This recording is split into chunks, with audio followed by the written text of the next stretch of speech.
Pilipino, hinikayat ni Pangulong Ferdinand Marcos Jr. na ilakip ang pagmamahal sa bayan at maging responsableng mamamayan. Ilang nagbebenta ng paputok sa Bulacan, balak ng magbagsak ng presyo. Rehabilitasyon sa ilang bahagi ng EDSA natapos na at muli na ring binuksan sa trapiko. Malaking bagay po yun kasi baka di na po kami masyado mahirapan sa paglalakad po. Mga itatayong bagong istasyon ng EDSA Busway, target tapusin sa huling bahagi ng 2026. Yung security measures sa ER. Kasi alam ng suspect na kung dumaan siya sa main and exit, hihingan siya ng discharge slip. Alam niya kabisado niya. Mukhang inaral na niya yung proseso ng ospital.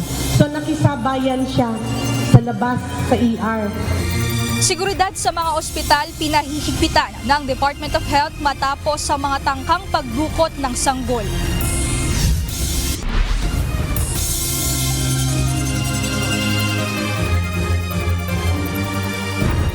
Magandang hapon, Pilipinas at sa buong mundo. Tayo po ay sabay ang napapakinggan sa Radyo La Verdad 1350, ang UNTV Radio. Una sa ating mga balita. Pagmamahal sa bayan. Yan ang hiling ni Pangulong Ferdinand Marcos Jr. sa mga Pilipino ngayong araw. Ang mensahe ng Pangulo itinaon niya sa paggunita sa ika-129 na taong kabayanihan ni Dr. Jose Rizal. May hiwalay na mensahe rin si Vice President Sara Duterte sa kapwa Pilipino ngayong Rizal Day. Ito ang balita ni Nel Maribuhok. Ilakip ang pagmamahal sa bayan ng pagiging responsableng mamamayan. Ito ang kabilang sa mensahe ni Pangulong Ferdinand Marcos Jr. sa paggunita ngayong araw ng ika-129 na anibersaryo ng kabayanihan ni Dr. Jose Rizal. Ayon sa Pangulo, naway lalong patibayin ng pagdiriwang ang paninindigan ng mga Pilipino na isabuhay ang mga halagang ipinakita ni Rizal tulad ng pagmamahal sa bayan, paggalang sa katotohanan, walang pagod na paghahangad ng makatarungang reforma at ang tapang na magsalita at kumilos para sa tama. Sa kasalukuyan, ayon sa Pangulo, habang hinihingi ng mga Pilipino ang integridad at pananagutan mula sa kanilang mga pinuno, tinitingala naman natin ang buhay ng pambansang bayani upang magsilbing gabay at lakas. Ayon kay Pangulong Marcos, sa pamamagitan ng mga sulatin at sakripisyo, ginising ni Rizal ang kamalayan ng mamamayan at ipinakita na ang mga Pilipino ay karapat-dapat sa dignidad, kalayaan at kapangyarihang magtakda ng sariling kinabukasan. Dagdag pa ng Pangulo, sa lahat ng larangan ng buhay, pampubliko man o pribado, nawaan niya'y gabayan ng mga prinsipyo ni Rizal ang ating pamumuhay at pagtatrabaho para sa bayan. Upang sa anumang ating ginagawa, palagi anyang piliin ang malasakit kaysa sa kawalang pakialam at ang bayan kaysa sa pansariling interes. Bilang bahagi ng 129th Rizal Day Commemoration, pinangunahan ng First Family ang pagtataas ng watawat ng Pilipinas sa Luneta Park kanina. Nagalay rin ang bulaklak sa monumento ni Rizal si Pangulong Marcos. Sa isinagawang flag raising at wreath-laying rites sa Luneta, sabay-sabay ding nagdaos ng mga programa sa Rizal Shrine sa lungsod ng Calamba, Laguna na siyang lugar ng kapanganakan ni Rizal, sa Dapitan, Zamboanga del Norte at sa iba't ibang monumento ni Rizal sa buong bansa. Nanawagan naman si Vice President Sara Duterte sa mga Pilipino na muling magpakatatag at manindigan para sa katotohanan at katarungan kasabay ng paggunita sa Rizal Day. Ayon sa kanya, ipinakita sa mga akda at sakripisyo ni Dr. Jose Rizal ang walang takot na pagmamahal sa bayan at ang adhikain para sa tunay na kalayaan na nakaugat sa kaalaman. Binigyan din ni Duterte na ang kalayaan ay hindi lamang paglaya mula sa dayuhang puwersa kundi pati paglaya ng isipan at damdamin mula sa pang-aabuso, pagkakawatak-watak at kasamaan. Hinimok din niya ang mamamayan na panatilihin ang diwa ng pagkakaisa at karunungan dahil ang tunay at pangmatagalang pagbabago ay nagmumula sa moral na integridad, malalim na pag-aaral at sama-samang pagkilos ng komunidad at mga institusyon. Sa paggunita natin sa kanyang sakripisyo, manumbalik nawa ang ating lakas at tapang na manindigan para sa katotohanan at katarungan. Huwag nating hayaang mamatay ang diwa ng karunungan at pagkakaisa. Ang tunay at pangmatagalang pagbabago ay nagsisimula at nagmumula sa malalim na pag-aaral, moral na integridad at sama-samang pagkilos sa ating komunidad at mga institusyon. Mabuhay ang diwa ni Dr. Jose Rizal. Nel Maribuhok, UNTV News and Rescue, Diyos ang aming sandigan, serbisyo publiko ang aming pinahalagahan. Ginawa ni Pangulong Ferdinand Marcos Jr. sa dating Department of Migrant Workers Secretary Susan Toots Ople ng Order of Lacandula na may ranggo ng Grand Cross sa isang seremonya na ginanap sa Malacanang kanina. Kinilala ang pumanaw na kalihim bilang pangunahing tagapagtaguyod ng kilusang paggawa sa Pilipinas na inialay ang kanyang buhay sa kapakanan ng mga manggagawa lalo na sa migrant workers. Sa nasabing seremonya, pinarangalan ni PBBM si Ople bilang isang natatanging lingkod bayan na ang pamana ay patuloy na nagtatanggol at nag-aangat sa kalagayan ng mga overseas Filipino worker. Binigyan din ni Pangulong Marcos na ipagpapatuloy ng administrasyon ng mga programa at inisyatiba ni Ople para sa kapakanan ng mga OFW. Siyang nagsimula nitong lahat eh. Lahat naman ng ginagawa natin, sinundan lang natin yung kanyang instruction nung siyang naging sekretary ng DMW. And we are still following her principles. We're still following the concepts. And why do we do that? We do that because they are successful, because they truly help those that we are trying to help. And that is the genius, the compassion of the work that Toots brought to public service. Magtatayo ang Department of Transportation ng mga karagdagang EDSA busway station sa susunod na taon. Ilalagay ito sa strategic na lugar na maraming pasahero. Samantala, simula naman bukas ay maikling oras ng biyahe ng tren ang ipatutupad ng 3 train management bilang paghahanda sa pagpapalit ng taon. Ito ang balita ni Benedict Samson. Malaking bagay po yun kasi baka hindi na po kami masyado mahirapan sa paglalakad po. Malayong lakarin para makasakay ng bus sa EDSA busway. Ganito ang halos sa araw-araw na kalbaryo ng ilang commuter sa Cubao gaya ni Gio Miemban. Kwento niya, bukod sa malayong lakarin, isa pa sa alalahanin niya ay ang pangamba sa kaligtasan, lalo na kapag 10 oras na ng gabi.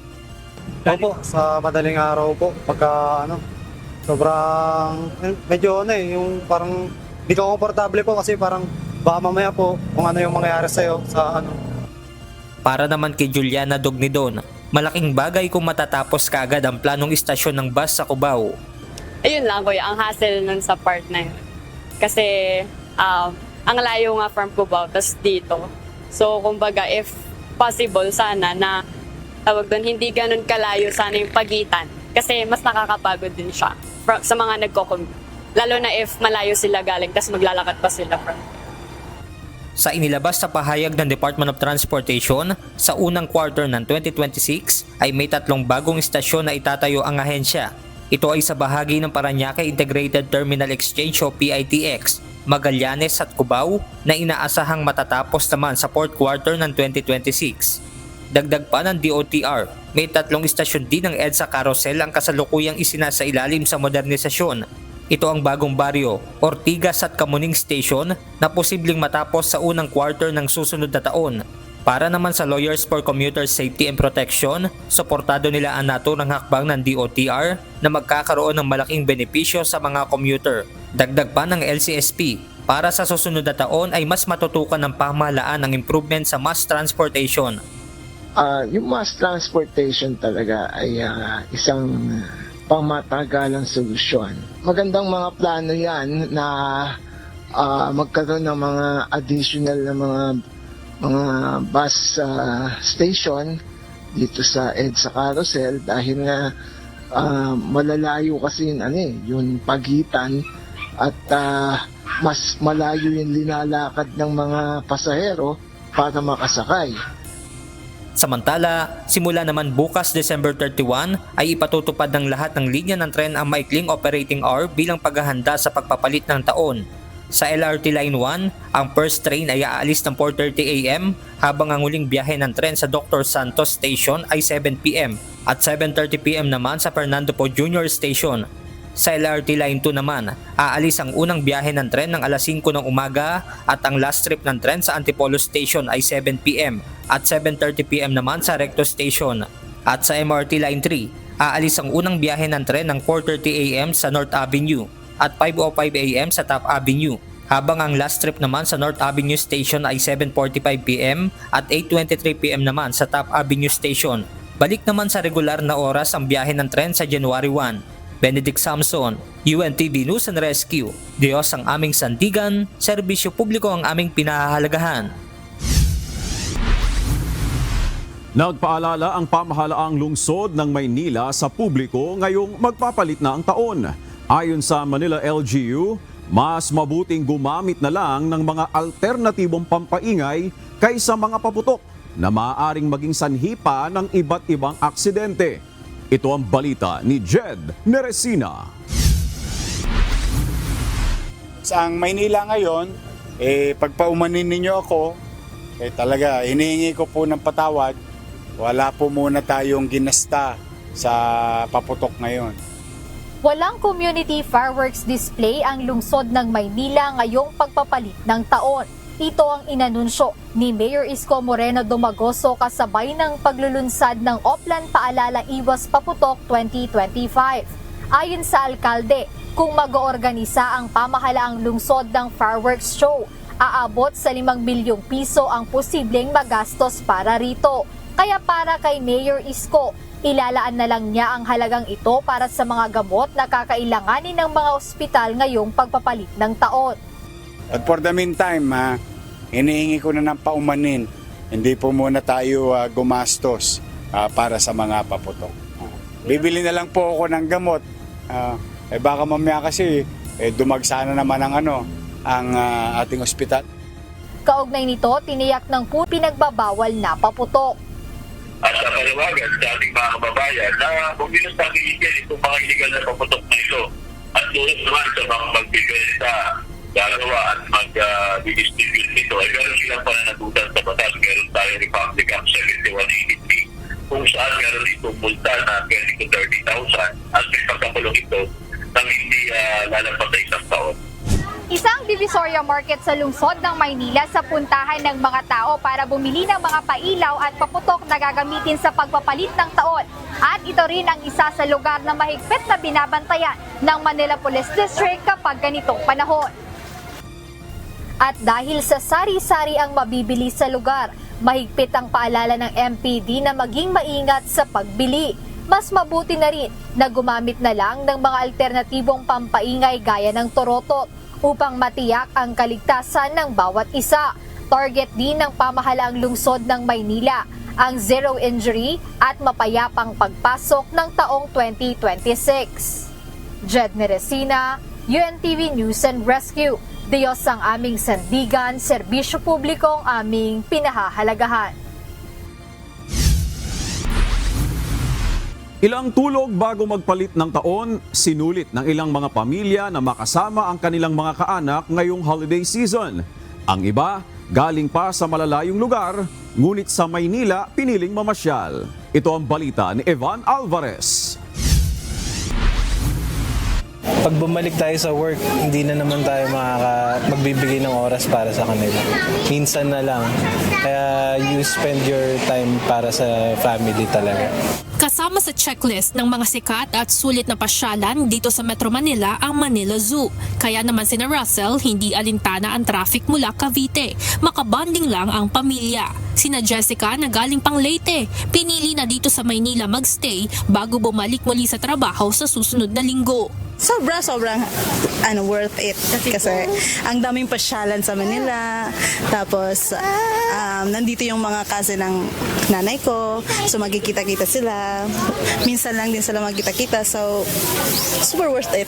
Childhood dream naman ng mag-asawang Castañeda ang pumunta ng Manila Zoo, kaya naman sa anak nila tinutupad ang pangarap kahit malayo ang biyahe mula North Cotabato. Nung bata pa po kami ng asawa ko, hindi namin naranasan na makapunta sa mga lugar na katulad nito. So ngayon na may pagkakataon, ipinararanas namin sa anak namin. Ayon sa pamunuan ng Manila Zoo, naglalaro sa 2,000 hanggang 4,000 mga individual ang bumibisita sa lugar araw-araw ngayong holiday season. Sa 5 ektaryang lupain, may mga designated area kung saan pwedeng makita ang iba't ibang uri ng hayop at halaman sa halagang hindi lalagpas ng 300 pesos. Dito sa Manila Zoo, pwedeng magkaroon ng up-close interaction kasama ang mga hayop. Katulad na lang nitong si Andrea na isang Burmese Python albino na game makipag-picture sa mga bisita. Sa darating na 2026, mga bagong atraksyon naman ang plano ng Manila Park Recreations Bureau sa zoo upang lalo pa makahikayat ng mga turista. Meron pa kaming mga additional animals na hindi pa dumarating for delivery na. As expected by next year, by this coming 2026, mapupunan na namin lahat yung mga gusto makita ng mga tao. Ayon kay Morabe, kumuha na rin sila ng lisensya upang maging rescue center for animals ang Manila Zoo. Mayroon na rin aniya silang koordinasyon sa Department of Environment and Natural Resources o DENR upang masigurong nasa maayos na kalagayan ang bawat hayop na nasa ilalim ng kanilang pangangalaga. Bukod rito, ilan din sa pinaplano ay ang pagbabalik ng boat riding at pagdadagdag naman ng pony riding para magkaroon ng mas malapit na interaction kasama ang mga hayop. Tapos, if ever, inaayos na rin namin, baka magkaroon kami ng mini zipline sa mga kabataan natin. And then, syempre, magkakaroon tayo ng mga robotics dyan, mga nakatago sa garden, para may magandang picture taking ng mga kabataan natin. Bukas naman ang Manila Zoo mula alas 9 ng umaga hanggang alas 8 ng gabi, ngunit hanggang alas 6 lamang ng hapon po pwedeng pumasok. 300 pesos ang entrance fee para sa mga non-Manila residents, habang 200 pesos para sa mga estudyante. May 50% discount para sa mga taga-Maynila, 20% naman ang diskwento para sa mga senior citizens at persons with disability, habang libre naman para sa mga batang edad 2 years old pababa. Evan Alvarez, UNTV News and Rescue. Diyos ang aming sandigan, serbisyo publiko ang aming pinakahalagahan. Patuloy na isinasailalim sa rehabilitasyon ang Epifanio de los Santos Avenue o EDSA. Kaya ramdam pa rin ang mabigat na trapiko sa ilang bahagi nito, habang ang ilang portions ng EDSA ay naisaayos na at bukas na rin sa trapiko. Samantala, inatasan ng Department of Transportation ang bus operators na magdagdag ng bus units kasabay ng EDSA rehabilitation. Ito ang balita ni Asher Cadapan Jr. live.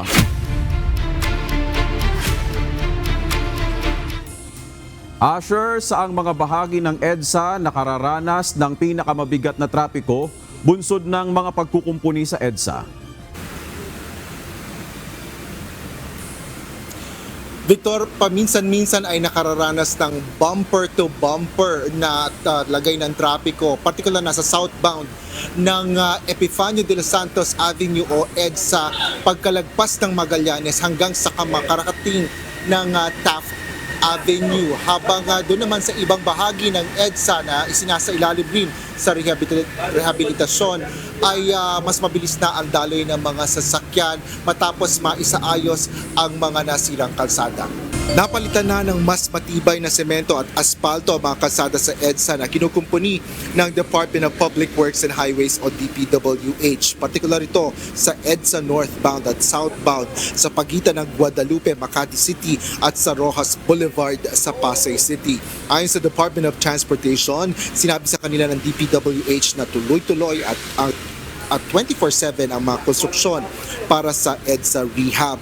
Paliwanag ni DOTR Undersecretary Mark Steven Pastor, ina-update din nila or sila ng DPWH kung anong mga inner lanes ang maaari na rin gamitin. Yung southbound from EDSA Orense to Buendia, balik na sa dedicated lane ng busway natin. Sa northbound from Buendia to Orense, dedicated lane na rin siya. It's just that pinabalik yung barriers natin paunti-unti. So for our Buendia stations, nagagamit na natin ulit. But as of last night, yung Tramo station naman natin, ang hindi ma-access kasi nandun yung asphalt overlay ng DPWH. Inihayag din ni Yusek Pastor na ipinag-utos nila sa mga bus operator ang full deployment ng mga bus units na nakatalaga sa EDSA busway. So yung sinabi namin, yung utos namin ni Secretary Lopez is to prioritize the deployment of units, especially now because of the EDSA rehab, so that we can anticipate our passengers during peak hours, mas maikli yung queue time nila.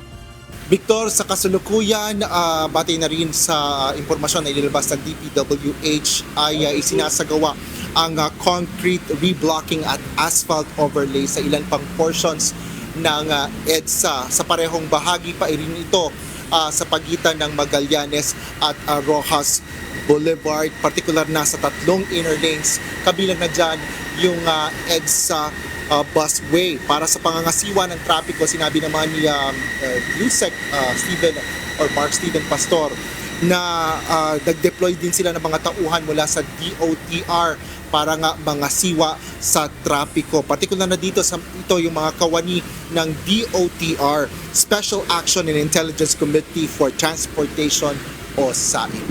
Yan ang latest dito sa EDSA. Balik sa'yo, Victor. Sure, I understand na sa phase 1 pa tayo nitong EDSA rehabilitation. So far ba doon sa monitoring, on track ba sila dito sa kanilang schedule at kailan ba matatapos yung mga ginagawang repairs dyan sa may bahagi ng Makati at saka Pasay City? Victor, kanina kinausap din nga natin si Yusek Pastor kaugnay nga dyan sa schedule nitong EDSA rehab, particular na itong kasalukuyang ginagawa dito sa bahagi ng EDSA, at kanilang sinabi na inaasahan nila na matatapos on time itong mga pagkukumpuni ng Department of Public Works and Highways sa mga bahaging ito. Sa itong pangalawang part nga to, kasi dalawa yung phases na ginawa nila. Yung una ay dito rin sa bahagi ng pagitan ng Magallanes at sa may Taft o Rojas Boulevard. Ngunit sa ngayon, mula December 28 hanggang January 5, araw yan ng Lunes, ngunit sa madaling araw yan ay matatapos, ay inaasahan nga na matatapos yan on time. At ang sabi ng DPWH sa kanilang huling anunsyo noong Biyernes naman, sinasabi nila na kanilang tinitingnan din na maaaring mas maaga nilang matapos itong mga pagkukumpuni sa bahaging ito ng EDSA. Victor. So Asher, ang nakikita pa lang natin ng mga ginagawang repairs ay nandyan pa sa may Southern Metro Manila part. Kailan naman aasahan yung mga pagkukumpuni sa sections ng EDSA na nasasakop ng Quezon City hanggang dito sa may Caloocan area, Asher? Yes, Victor, sa ngayon wala pang inilalabas na anunsyo o kumpirmasyon ng DPWH kaugnay dun sa ilan pang mga bahagi ng EDSA, particular nga dyan sa may Quezon City, dahil nalalaman naman natin na may ibang mga sirang bahagi dyan ng kalsada ng EDSA. Ngunit sa ngayon, ang inaasahan lang natin ay maglalabas at maaaring ang target na pagkukumpuni ng DPWH sa mga bahaging yan ng EDSA ay kapag mayroong mahabang mga holidays, which is probably sa mga end of March or April. Ngunit yan ay aantabayan na natin mula nga sa DPWH. Victor. Alright, maraming salamat, Asher Cadapan Jr. Patuloy na babantayan ng mataas na kapulungan ng Kongreso ang paggastos sa 2026 national budget.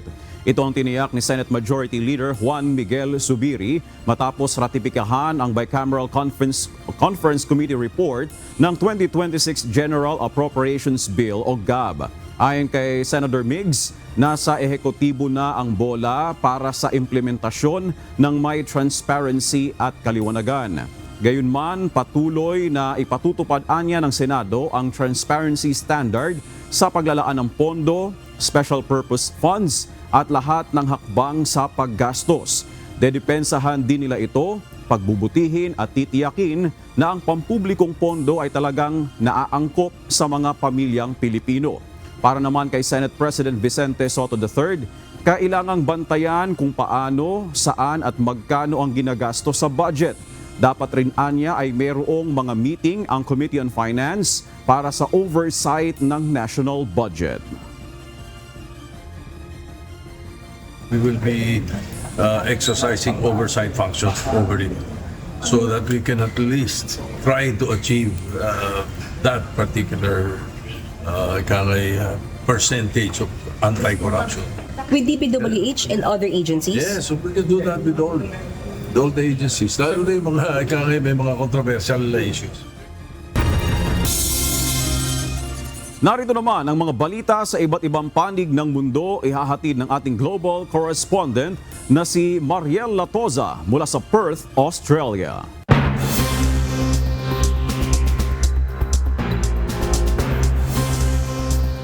Magandang gabi sa inyo dyan sa Pilipinas, Victor. Inakusahan ng hukbong sandatahan ng Thailand ang Cambodia ng paglabag sa bagong kasunduang tigil putukan matapos umano nitong magpalipad ng mahigit 250 drone mula sa panig ng Cambodia. Ayon sa Thai Army, ang insidente ay malinaw na paglabag sa kasunduan na naglalayong pababain ang tensyon at payagan ang pagbabalik ng mga sibilyan sa mga border area. Binalaan ng Thailand na maaari nitong muling isaalang-alang ang pagpapalaya sa 18 sundalong Cambodian na nakakulong sa bansa kung magpapatuloy ang mga paglabag.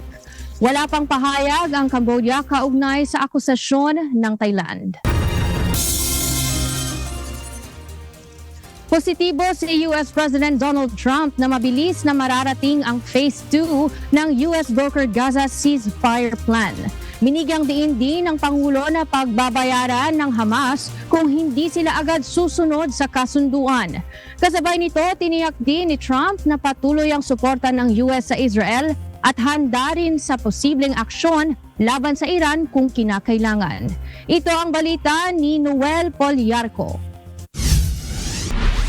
As quickly as we can, but there has to be a disarmament, that we have to disarm with Hamas. So one of the things we'll talk about certainly, but there has to be a disarming of Hamas. Otherwise, very quickly, yeah.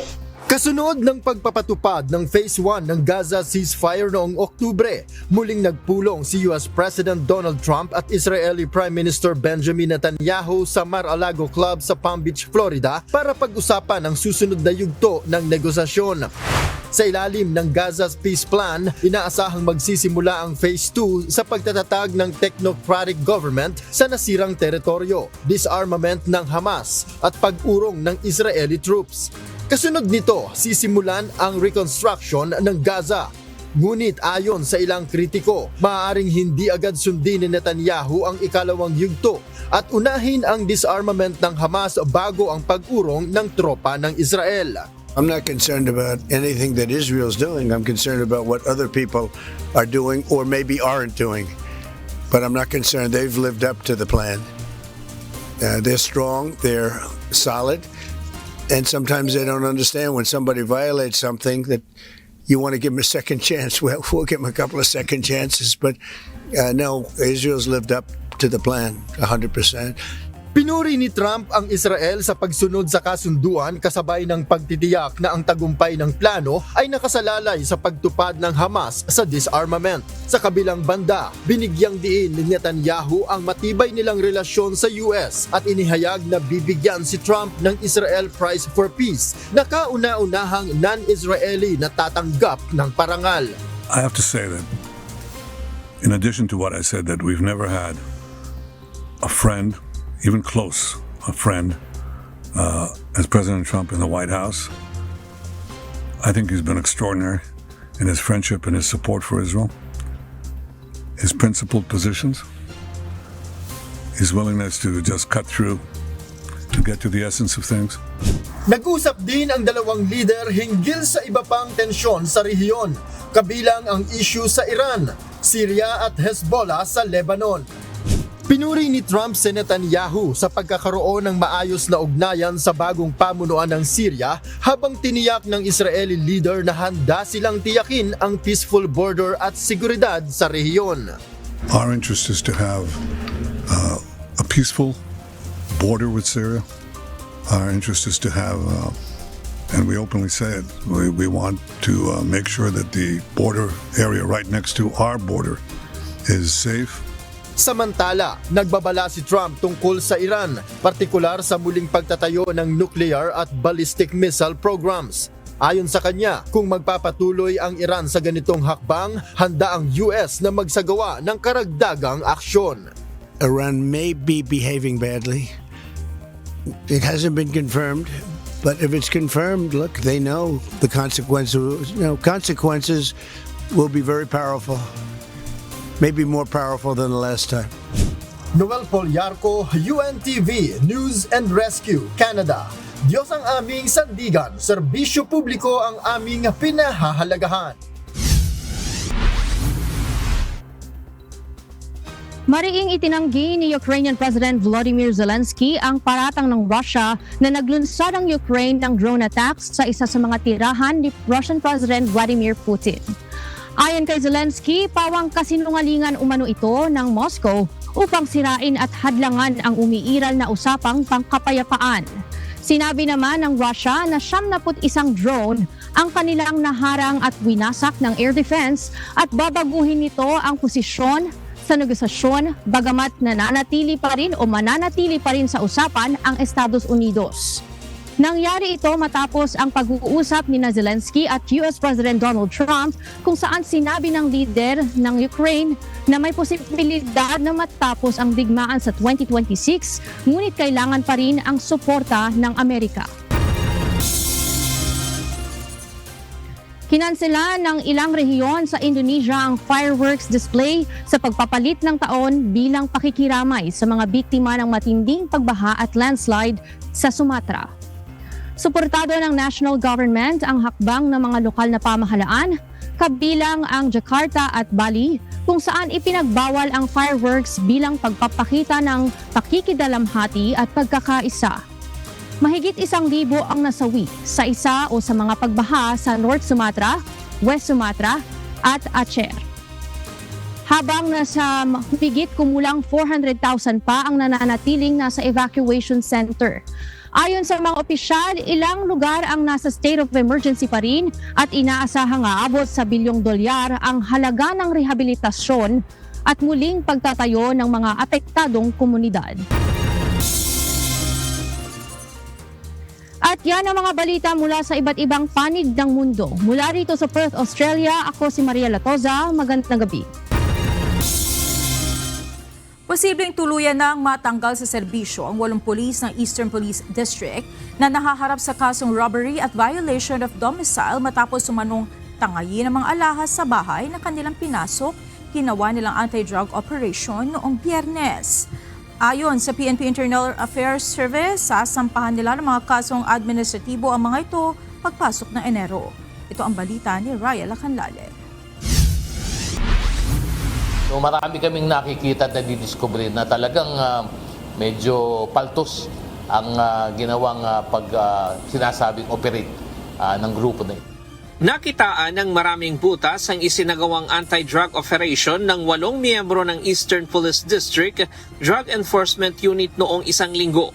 Ayon kay PNP Internal Affairs Service Inspector General Attorney Brigido Dulay, walang koordinasyon sa Philippine Drug Enforcement Agency ang operasyon. Wala rin umanong ipinakitang arrest warrant mula sa korte ang mga pulis, bagay na pangunahin sa police operational procedure sa pagpasok sa bahay ng kanilang target.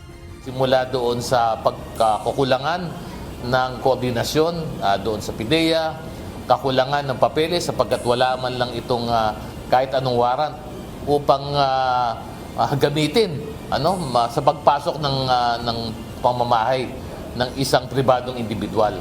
Bukod dito ay kulang din at kapos ang mga papeles na dapat nagagawa ito kung ito ay isang lehitimong pulis.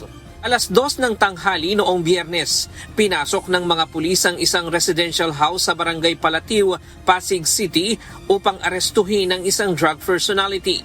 Subalit tinangay umano ng mga pulis ang mga alahas na nagkakahalaga ng 500,000 pesos at 2 susi ng motor. Nagsumbong ang victim complainant sa Pasig City Police Station at ipinatawag ang mga sangkot na pulis. Itinanggi naman ng mga pulis ang akusasyon. Ngunit tinanggal din sila sa pwesto at sinampahan ng robbery charges at violation of domicile kasama ang isang police asset. Sabi ng IAS, malakas ang ebidensya laban sa mga pulis. Ang mga nakalap ng ebidensya sa ngayon, base na rin doon sa ifinail ng District Director ng Eastern Police District sa Prosecutor's Office, ay isa sa mga matibay na ebidensya na amin ding ginamit.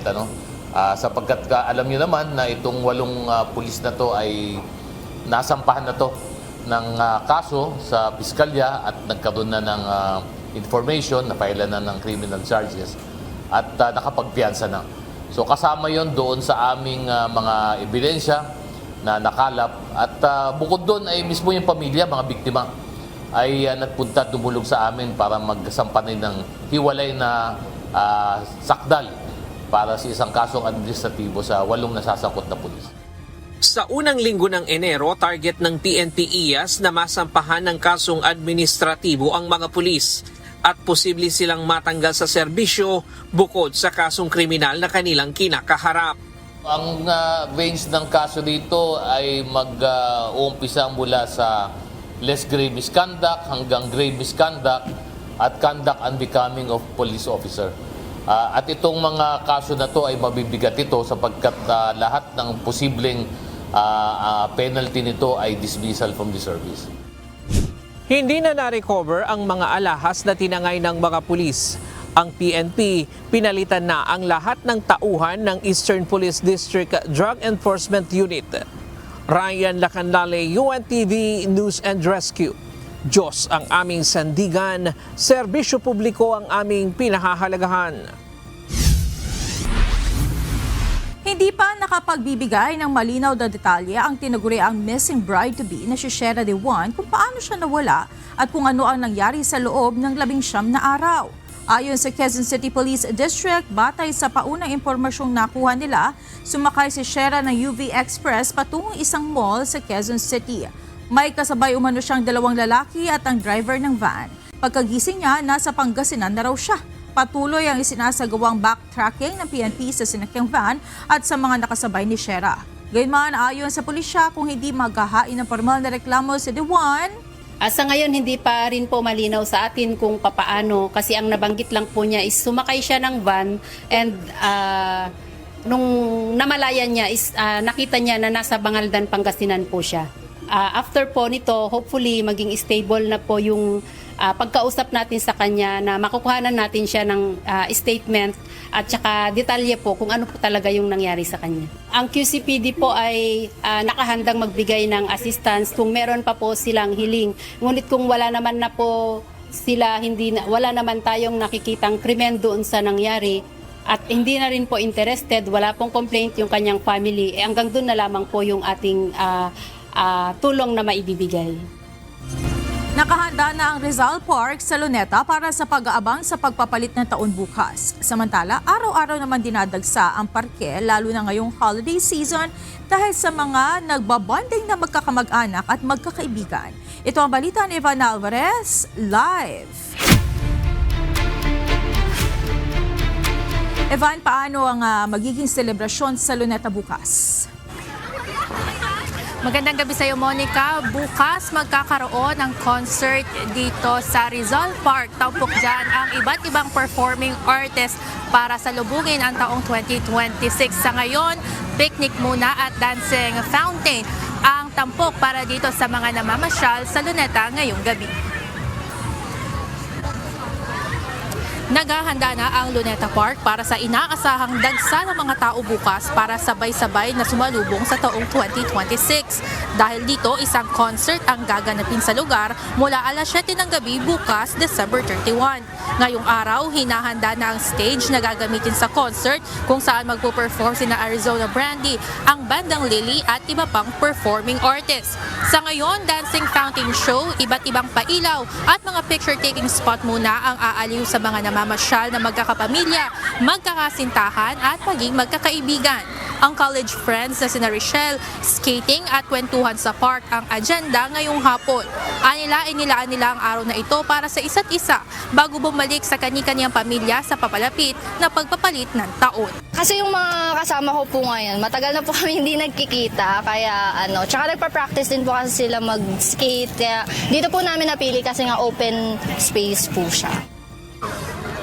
Sina Nanay Lina naman na higit 20 taon ang mag-best friend, naniniwalang bukod sa mga kadugo, dapat ring makapiling ang mga kaibigan sa mga ganitong panahon, lalo na at marami anyang pinagdaanan ngayong 2025. Kasi yung lumang taon natin ay 2025, 2026 magkikita, kailangan masaya tayo, magbanding-banding. Lilipas man ang 2025, papunta na tayo ang 2026, at least masaya tayo. Hindi natin iisipin yung mga problema, wala yan kasi ang buhay, life, kailangan masaya tayo, kaya bigay ng Diyos itong buhay natin. Samantala, una nang tiniyak ng Manila Police District na handa ang kanilang mga personnel upang imintina ang seguridad dito sa Luneta Park. Mayroon ding mga karagdagang facilities na itinatag ang naturang parke gaya ng maayos na palikuran, information desk, lost and found desk at child minding room kung saan dinadala ang mga batang napapawalay sa kanilang magulang. Magagamit ng publiko ang mga facilities na ito para sa mas maginhawang pamamasyal. Monica, sa ngayon, tuloy-tuloy itong dancing fountain show sa Luneta at patuloy din ang pagdami ng mga tao habang lumalalim ang gabi. Paalala lamang po doon sa mga habol pa na gustong pumunta dito sa Luneta Park, hanggang alas 10 lamang po bukas itong parke. Yan ang balita mula dito sa Maynila. Balik sa inyo dyan, Monica. Maraming salamat, Yvonne Alvarez. Magbabagsak na ng presyo ang ilang nagbebenta ng paputok sa Bulacan habang papalapit ang bagong taon dahil hindi naubos ang kanilang paninda. Napipilitan ng mga retailer na ibenta ito sa mas murang halaga. Ito ang balita ni Nestor Torres live. Nestor, gaano katumal ang bentahan ng mga paputok dyan sa Bulacan at hanggang magkano ang kaya nilang ibaba? Sa ngayong karamihan ay nagbabalak na magbagsak ng presyo ang mga retailer na kahapon lang nagsimulang magtinda sa tabing kalsada. Dahil may na ang panahon, mas pinili nila na magbaba ng presyo kaysa sila ay malugi. Isang araw na lang bago ang pagpasok ng taong 2026, patuloy pa rin ang dagsang pamimili ng paputok sa Bukawi, Bulacan. Hindi lang sa Bukawi, kundi pati na sa iba't ibang bayan sa lalawigan ay may mga nagtitinda na rin sa kalsada. Ayon kay Jason Papa, retailer, 3 araw lamang ang ibinigay sa kanila para maibenta ang mga paputok. Marami pong mga retailer na kapwa po namin retailer na nagbebenta po sa bawat bayan po. At ang kilikin din po natin yung mga retailer kasi yung mga binebenta po nila is 100% safe. Basta po merong permit kasi marami na rin pong nagkalat ngayon ng mga illegal, yung mga pumupwesto sa bangketa. So sa ngayon po, yung karamihan po sa amin, binabagsak presyo na rin po kasi kesa po makipagsabayan sa Bukawi, tangkilikin nyo po yung mga retailers, na kapwa po namin retailers. Dabi pa niya na hindi rin malayo ang presyo nila sa mga dealers sa Bukawi dahil direkta silang kumukuha sa mga manufacturer. Sa presyo po kasi ng Bukawi, marami po kasi pumupuntang mga customers, yung mga iba't iba, dumadayo pa. So kaya mabilis po yung stock movement nila. Mabilis pong maubos, kaya talaga ang presyo tumataas. Depende rin po kasi sa manufacturers. Ito po yung stock namin, kapag naubos po, yun pa rin po, medyo mababa pa rin po. Though hindi po kami magre-restock ngayon kasi nga po, mataas sa Bukawi. Samantala si Aling Lorena Pingol, 70 anyos na isa ring retailer, ay umaasang lalakas pa ang benta habang papalapit ang disperas ng bagong taon. Medyo matumal pa. Baka bukas. Minsan mas mura pa kami kaysa rin. Kaya yung ibang suki namin dito talaga pumupunta. Yung mga sawa, gano'n. Kung sa kanila, 1-2. Minsan, 1-2 rin namin. Minsan, 1-5 po gano'n sa kanila. Gano'n pa rin sa amin. Ay pagka yung oras na halimbawa, malapit ang gabi, medyo binababa namin ang BFP Bukawi, wala silang naitalang sunog na may kaugnayan sa paputok ngayong taon. Ngunit may pa rin ang paalala nila sa publiko. Pagbiyahe po natin ng paputok, siguraduhin po natin na tuyo po yung paglalagyan natin, hindi po siya basa. Tapos selyado siya, nakapak po siya ng maayos, nakasalansan siya ng maayos. Bago po natin ibiyahe, huwag din po tayo maninigarilyo habang nasa loob ng sasakyan. Paalala rin ng BFP na ilagay ang paputok sa ligtas na lugar sa bahay, malayo sa kusina at sa abot ng mga bata ay huwag magpapaputok.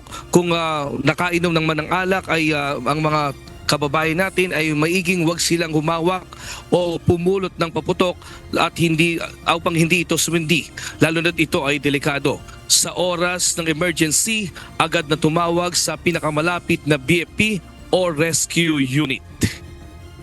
Monica, sa mga oras na ito, mas ramdam pa rin yung pagsikip ng mga daloy ng masakyan dito sa lugar ng Barangay Turo sa Bukawi, Bulacan, kung saan ay kita-kita pa rin natin na marami pa rin nga yung mga bumibili ng paputok hanggang ngayon, at sa bukas ay inaasahan nga na marami pa rin habol para pumili ng paputok. Pero ayon sa PNP ay may mga nahuli na sila na mga nagtitinda ng illegal na paputok kagabi, at ito ay kanilang kinumpiska at dinala doon sa police station ng Bukawi. Pero ngayong araw ay wala pa naman silang naiuulat na nahuli na nagbebenta ng illegal na paputok. Subalit patuloy pa rin ang kanilang pagbabantay, lalo na't maraming mga inaasahang magpupustit ng mga ipinagbabawal na paputok dito sa lugar ng Bukawi. At yan muna ang ating latest live mula dito sa Bulacan. Balik sa iyo, Monica. Maraming salamat, Nestor Torres. Isang araw bago ang pagpapalit ng taon, nadagdagan pa ang bilang ng mga nabibiktima ng paputok. Sa pinakahuling tala ng Department of Health, umabot na sa 140 ang kaso ng mga firework-related injuries mula lamang December 21 hanggang alas 4 kaninang umaga, December 30. Sa kabuuan, mayroon ng 182 cases ng fireworks-related injuries sa bansa ngayong taon. Ngunit mas mababa pa rin ito ng 23% kumpara sa naitala sa kaparehong panahon noong 2024. Karamihan sa bilang na ito ay mga bata, edad 5 hanggang 14 na taong gulang at mga biktima ng 5-star, boga at iba pang uri ng paputok. Patuloy ang paalala ng DOH sa publiko na agad dalhin sa ospital ang mga naapektuhan ng paputok at tumawag sa National Emergency Hotline para sa agarang tulong. Nagbigay ng abiso ang Department of Health na mas maghigpit pa sa pagpapatupad ng security measure, lalo na sa mga emergency room ngayong magpapalit na ang taon. Ito'y kasunod ng nanging-ulat na kaso ng umano'y abduction sa mga bagong silang na sanggol sa ilang ospital sa Metro Manila. Ito ang balita ni Mia Alonzo. The rest of the hospitals, the private hospitals, the LGU hospitals, I'm hoping mag-increase din sila ng vigilance nila with the story that you will come out of these two. One was a completed kidnapping, the other one was an attempted kidnapping of a newborn. So para bantayan din ng ating mga ibang hospitals, the private, the teaching hospitals, kasi malalaki ang hospitals. Nagbabala ang Department of Health at Philippine National Police matapos ang magkakasunod na insidente ng kidnapping at tangkang pagdukot sa mga bagong silang na sanggol sa ilang papublikong ospital. Ayon kay Health Secretary Ted Herbosa, noong December 26, isang sanggol ang kinidnap mula sa Amang Rodriguez Memorial Medical Center na agad din namang naibalik sa magulang. Kasunod dito ang isa pang tangkang pagdukot sa Tondo Medical Center kung saan agad namang naaresto ang sospek at nasa kustodiya na ng PNP. Voluntarily po siyang umamin at yun nga po, from her mouth, sinabi nga po niya na nagawa po niya yun dahil she's claiming na kakakunan lang po niya at yung accordingly yung baby po na kanyang dinadala ay nasa hospital pa at ayaw niya pong ma-feel yung mga kamag-anak niya na nag-aantay na uuwi siyang may baby. Aminado ang pamunuan ng Amang Rodriguez Hospital na nagkaroon ng security lapses, kabilang ang kakulangan sa duty personnel, ngunit iginiit na hindi ito dahilan upang pabayaan ang protocol. Tiniyak din ng pamunuan ng Amang Rodriguez na magpapatupad na rin ng double layer security at mas mahigpit na verification process, lalo na sa paglipat ng mga sanggol sa NICU. Yung security measures sa ER. Kasi alam ng suspect na kung dumaan siya sa main and exit, hihingan siya ng discharge slip. Alam niya kabisado niya. Mukhang inaral na niya yung proseso ng ospital. So nakisabayan siya sa labas sa ER. Sa point na yon, kailangan i-improve pa, i-enhance pa ang checking and confirmation. Basta anyone na may encounter sa amin, dadagdagan namin ng double layer of security and checking and validation. Kaya naman kaugnay ng infant abduction, nagpaalala ang Department of Health na mas paigtingin pa ang seguridad sa mga pagamutan lalo na sa emergency room.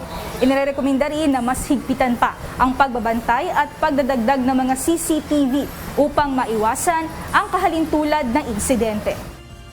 Magdodoble naman ang seguridad ang Tondo Medical Center upang huwag nang maulit ang insidente. Paalala naman sa mga magulang, huwag basta magtiwala sa naka-uniforme. Kung may pagdududa, hingi ng ID o pagkakakilanlan ng naturang empleyado. Dagdag pa ng DOH, maging vigilante, lalo na ngayong pagpapalit ng taon na may mga nanganganak. Maraming protokol ang umiiral sa bawat ospital, ngunit mahalagaan nilang pairalin ng instinct. Huwag basta ibigay ang mga anak kahit magpakilala pang empleyado ng ospital. At kung kailangan ng newborn screening gaya ng modus na idinadahilan, paalala ng DOH na maaari itong gawin sa mismong kwarto ng ina at hindi kailangang kuhanin ang sanggol. Mia Alonso, UNTV News and Rescue. Diyos ang aming sandigan, serbisyo publiko ang aming pinahahalagahan.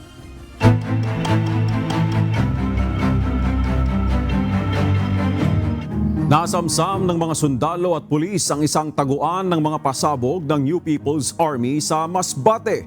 Tutugisin at kakasuhan naman ng pamahalaang lungsod ng Cadiz City ang mga responsable sa iligal na pagkuha ng mga giant clams sa isang marine protected area malapit sa Lakawan Island. Habang matagumpay na nasagip ng Bureau of Fire Protection ang isang 6 na taong gulang na batang nalunod sa bayan ng Datu Unsay, Maguindanao del Sur. Ito ang balita ni Alan Manansala.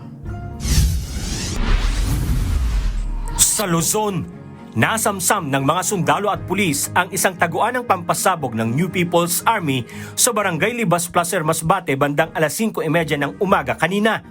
Ayon sa ilang opisyal ng 9th Infantry Division Philippine Army na nakabase sa rehiyon, natuklasan ang pampasabog matapos magbigay ng impormasyon ang mga residente. Nakuha sa lugar ang 42 anti-personnel mines at 119 na improvised hand grenades. Paalala ng 9th ID, delikado sa mga sibilyan ang pag-iimbak at paggamit ng ganitong pasabog at labag ito sa batas. Nagpasalamat ang hukbong militar sa mga taga-Masbate sa patuloy na kooperasyon. Patuloy pa ang investigasyon at clearing operations upang matiyak ang kaligtasan ng publiko.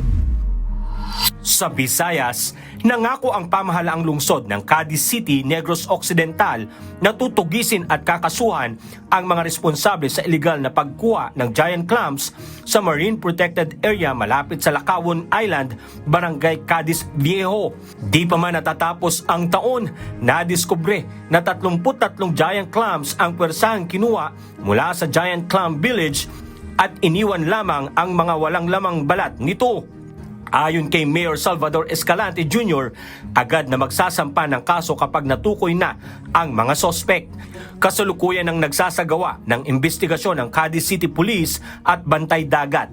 Nag-aalok din ang lungsod ng 20,000 pisong reward sa sinumang makakapagbigay ng impormasyon na makapagtuturo sa pagkaka-identify at pagkaka-aresto ng mga salarin. Bilang dagdag seguridad, 24/7 na binabantayan ng GCville matapos ang insidente. At sa Mindanao, Matagumpay na naisagawa ng Bureau of Fire Protection ang rescue operation sa isang 6 anyos na batang nalunod sa bayan ng Datu Unsay, Maguindanao del Sur. Makikita sa video na isinasagawa ni SFO2 Muhammad E. Humuad, Chief Provincial Operations ng BFP, ang agarang CPR sa biktima bago ito isugod sa ospital. Naganap ang insidente habang nagsasagawa ang BFP Datu Unsay ng Oplan Iwas Paputok sa kanilang area of responsibility. Alan Manansala, UNTV News and Rescue. Diyos ang aming sandigan, serbisyo publiko ang aming pinahahalagahan.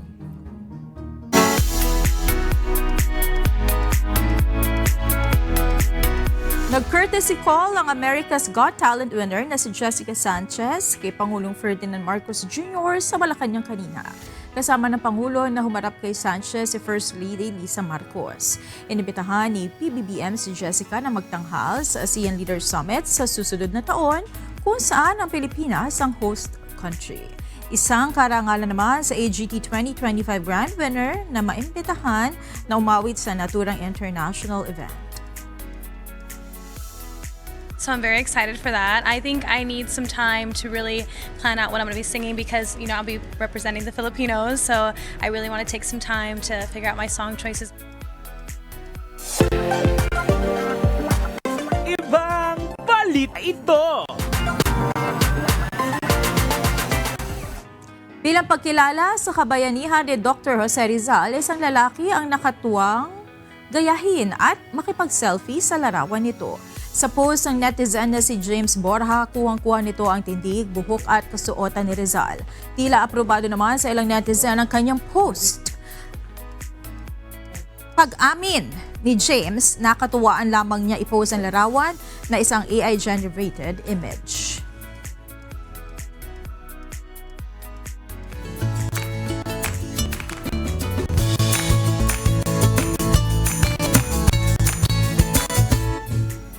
Narito po ang ating mga naging kausing ngayong araw ng Martes. Salamat po sa inyong panonood at shout out kay Rebecca Cruz, June Primavera at Agnes Magmayo. Gaya din kay Virginia Telio Virgilio Roloma at Nedina Luntayaw Buenaflor. Samantala, mga kasambahay, kung may mga istorya po kayo nais balikan sa Ito Ang Balita, pwede po tituling mapanood sa aming mga official social media account. Magtungo lamang po sa UNTV News and Rescue YouTube channel at i-click ang subscribe button. Gayon din sa aming Facebook, Instagram, X at TikTok accounts. Mapapanood nyo rin po rito ang iba pang news programs ng UNTV, pati na ibang video ng nag-iisang public service channel. Kaya subscribe, like, and share. Narito naman ang salita ng Diyos na ating sandigan mula sa aklat ng Ecclesiastes 5:10 na nagsasabi, "Siyang umiibig sa pilak ay hindi masisiyahan sa pilak, o siya mang umiibig sa kasaganaan ng pakinabang, ito man ay walang kabuluhan."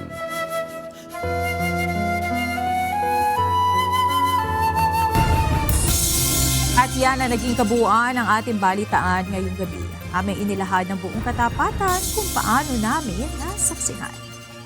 Kayo'y makapagtitiwala na ang aming nakita at narinig ang aming ibinabalita. At dito sa UNTV, Diyos ang aming sandigan, serbisyo publiko ang aming pinahahalagahan. Magandang gabi.